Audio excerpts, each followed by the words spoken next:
இந்த வார்த்தை ஆண்டவர் உங்களுக்கு தீர்க்க தரிசனமாய் சொல்லுகிறார். கோணலானவைகள் செவ்வையாகும், கரடு முரடானவைகள் சமமாகும் என்று ஆண்டவர் வாக்குத்தத்தம் பண்ணுகிறார்.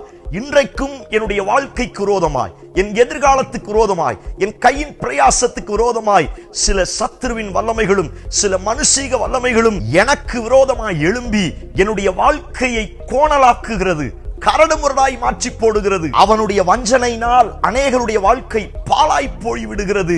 தேவ பிள்ளையே, அவனால் மந்திரவாதத்தால் சில மனுஷிக வல்லமைகளினால் எவைகளிலெல்லாம் நீங்கள் பாழாக்கப்பட்டீர்களோ, உங்கள் வாழ்க்கை கோணலாய் கரடுமுரடாய் மாறினதோ, அவைகள் எல்லாவற்றையும் நான் செவ்வையாக்குவேன், நான் சமமாக்குவேன் என்று இயேசு வாக்குத்தத்தம் பண்ணுகிறார். சிதைத்து போட்ட சகல காரியத்தையும் நான் செவ்வையாக்குவேன் என்று இயேசு வாக்குத்தத்தம் பண்ணுகிறார்.